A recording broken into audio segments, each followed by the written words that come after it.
ऋषि, जी ma'am. ये complex fertilisers के sample हैं। जरा चेक करना कि इनके पैकेट के न्यूट्रिएंट्स इनके लेवल के साथ मैच कर रहे हैं कि नहीं।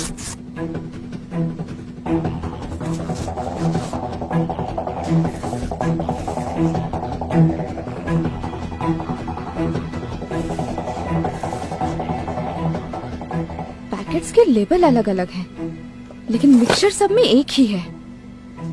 नया और अच्छा समझ के किसानी से खरीदते हैं। ज्यादा फर्टिलाइजर यूज करने से जमीन के पानी का ऑक्सीजन लेवल कम हो जाता है। मैम इसका मतलब ये फर्टिलाइजर्स भी एक तरीके से पॉइजन है। ऋषि, ये तीनों चीजें ना एक दूसरे से इंटरलिंक्ड हैं। अगर एक किसान जेनेटिकली मॉडिफाइड या हर्बिसाइड सीड खरीदता है तो उसे मजबूरन ये फर्टिलाइजर्स और पेस्टिसाइड खरीदने ही पड़ते हैं। वो कैसे? क्योंकि इन प्रोडक्ट्स को बनाने वाली कंपनीज के सर्टिफिकेशन यहीं से अप्रूव होते हैं। ये देखो, ये देखो, ये इन्हीं की स्ट्रैटेजी है। ये देखो।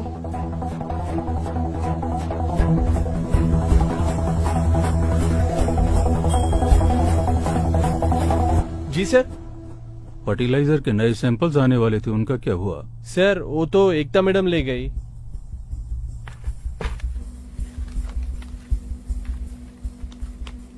मैम ये तो सरेआम धोखाधड़ी है।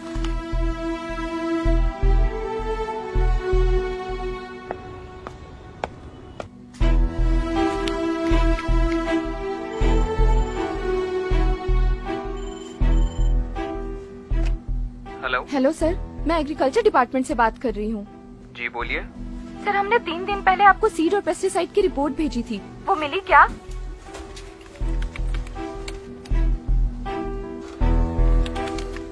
नहीं, हमें आपके कोई रिपोर्ट्स नहीं मिले। एक बार प्लीज चेक करिए, हमने सारी डिटेल रिपोर्ट आपको ईमेल की थी। नहीं मैडम, वहाँ से तो हमें कोई रिपोर्ट ही नहीं आई।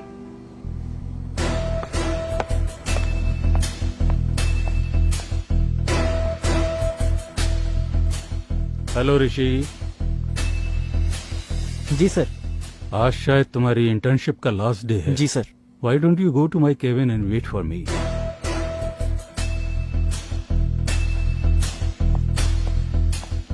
हाँ एकता, how is your research going on?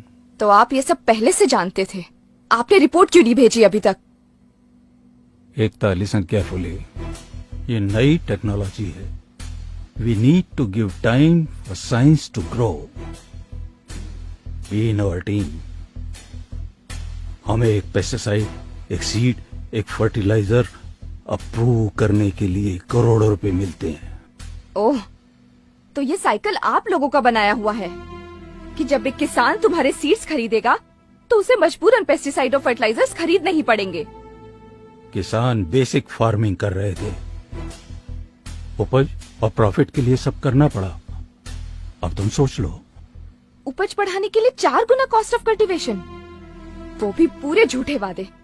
BT cotton के बारे में क्या दावे किए थे आपने कि पूरा पेस्ट कंट्रोल होगा, पेस्टिसाइड की जरूरत नहीं पड़ेगी, पर हुआ क्या? चूसने वाले कीड़े और पिंक बॉलवर्म पहले से भी ज्यादा हो गए। सोच लिया, तुम जैसे गिरे हुए लोगों के साथ काम करने से तो अच्छा है कि मैं ये नौकरी ही छोड़ दूं।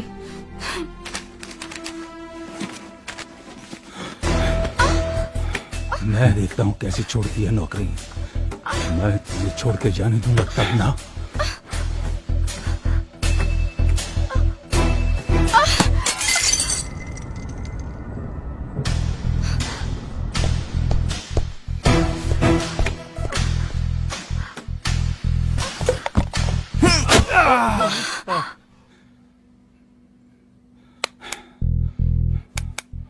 ये इलीगल ट्रेडिंग क्यों करते हो तुम लोग?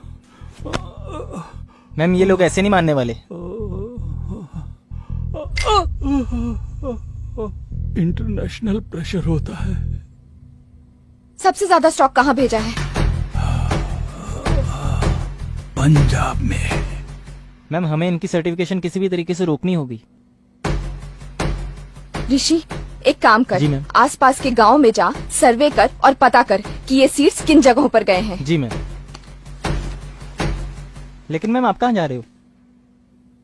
पंजाब।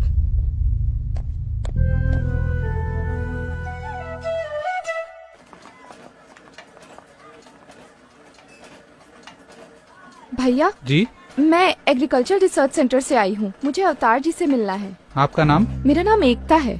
ओ मैडम जी, आप जिस डेटा के लिए रिसर्च सेंटर से यहाँ आई है ना, वो तो आपको वेबसाइट पे मिल जाना था। ओ तुसी तो एवे ही आगे जी इतनी दूर। देखिए, मैं समझती हूँ आप क्या कहना चाहते हैं, पर हमारे सेंटर से जो पेस्टिसाइड्स अप्रूव होकर आए हैं, मैं उनके डिटेल्स जानना चाहती हूँ। और उनका क्या, जो पिछले 30 साल से अप्रूव होके आ रहे हैं? मतलब? मैं बताता हूँ, चलिए।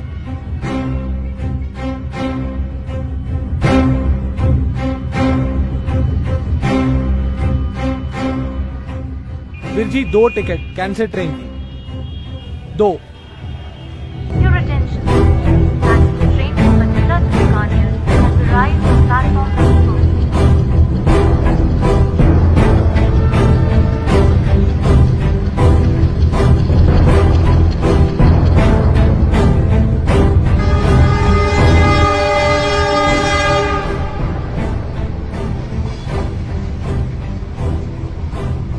मैडम जी, इस ट्रेन का हर दूसरा बंदा कैंसर का पेशेंट है, आप कितने भी चेक कर लो। और यही ट्रेन है जो बठिंडा से बीकानेर तक जाती है। अब आप इनको ही देख लो।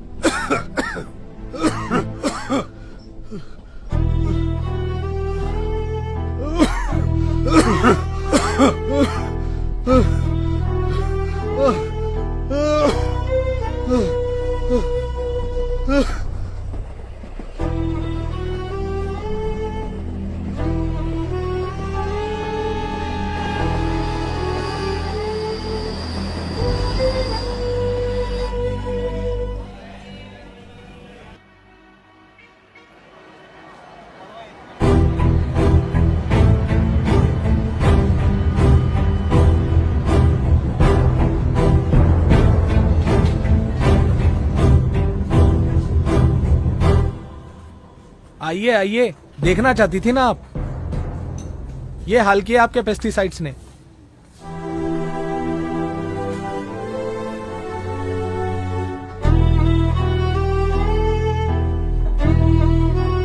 किसी का भी टेस्ट करवा लीजिए मैम आप, खून नहीं पेस्टिसाइड से निकलेगा।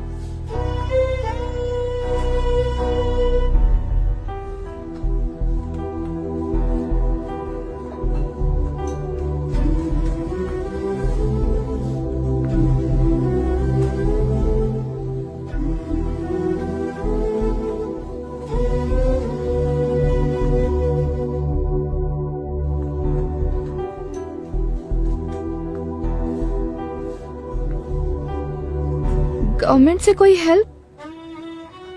जहर और दवाई दोनों एक ही कंपनी बनाती है। अगर आपको फुल डिटेल चाहिए तो आप दिल्ली जाकर भूषण सर से मिल सकती हैं।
सर, इन पेस्टिसाइड से इतनी प्रॉब्लम हो रही है तो कोई इसे रोकता क्यों नहीं है? प्रॉफिट बेटा, प्रॉफिट। एकता, हमारे देश में 100 अलग अलग तरह की फसलें उगाई जाती हैं। इन 100 फसलों में से सरकार सिर्फ 24 फसलों का दाम तय करती है। और उन 24 में से 2 फसलें गेहूं और चावल को सरकार किसानों से खरीदती है। गेहूं और चावल के दाम गांव में एक सर्वे टीम को भेजकर किया जाता है। सर्वे टीम किसान से उनकी खेती की लागत के बारे में जानकारी लेती है। किसान अपनी 30% कमाई पेस्टिसाइड, सीड्स और फर्टिलाइजर खरीदने के लिए, 30% लोन पे करने के लिए और बाकी बची कमाई जमीन का किराया भरने में लगाते हैं। किसानों की इस लागत के आधार पर सरकार भाव तय नहीं करती, बल्कि कंज्यूमर की जेब की क्षमता के अनुसार भाव तय किया जाता है। सरकार के इस निर्णय से किसानों को बहुत बड़ा नुकसान होता है और बाकी के 22 फसलों का भाव लोकल ट्रेडर्स तय करते हैं। जब मार्केट में उन 22 फसलों की डिमांड ज्यादा होती है, तब उन्हें गोडाउन में रोक दिया जाता है। डिमांड दोगुनी होने पर ट्रेडर्स उसका फायदा उठाकर फसलों को मनमाने दाम पर बेचते हैं। ट्रेडर्स की इन हरकतों से किसानों को उनकी फसलों का सही दाम नहीं मिल पाता। उदाहरण के तौर पर किसान जब एक फसल को बाजार में बेचने जाता है, तब उसका पहला हिस्सा उसे तैयार करने में जाता है, दूसरा उसकी पैकिंग में, तीसरा ट्रांसपोर्टेशन में, चौथा उस पर टैक्स भरने में, पांचवा मार्केटिंग पर, छठा मिडलमैन को, सातवां होलसेलर को, आठवां रिटेलर और सबसे आखिर में जो हिस्सा बचता है वो मिलता है किसान को। इस नुकसान से बचने के लिए अगर सारे किसान मिलकर अपनी फसलों को सीधे कंज्यूमर को बेचे तो उन्हें सिर्फ पैकिंग, ट्रांसपोर्टेशन का खर्च होगा। इसके अलावा उन्हें सिर्फ रिटेलिंग और उसका टैक्स भरना होगा। इस प्रोसेस में पहले 90% के मुकाबले 50% ही किसान का खर्च होगा और बाकी का 50% किसान को मिल जाएगा। किसान अपनी मर्जी से खेती कर सकता है, लेकिन अपनी मर्जी से बेच नहीं सकता। सर, अथॉरिटी कुछ क्यों नहीं करती? अथॉरिटी?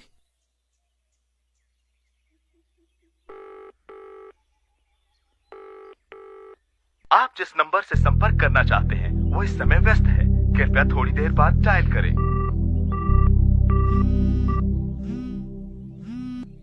हाँ ऋषि। मैम, गांव वालों को मुआवजे के नाम पे सिर्फ 5 रुपए का चेक पकड़ा रहे हैं। ऋषि, सारी डिटेल्स ईमेल करो। जी ma'am.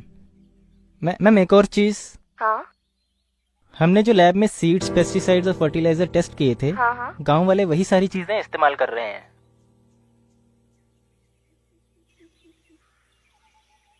Thank you sir. Marathwada जाओ, सबसे ज्यादा सुसाइड्स वहीं पर हुए हैं।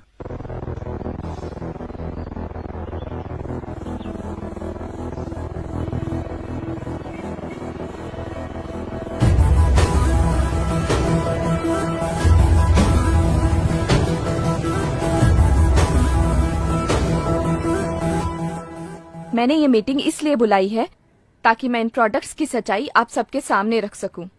ये प्रोडक्ट्स कंपनीज अपने फायदे के लिए इस्तेमाल कर रही है। महंगे होने के साथ साथ इन प्रोडक्ट्स की वजह से एनवायरनमेंट को भी काफी नुकसान हो रहा है।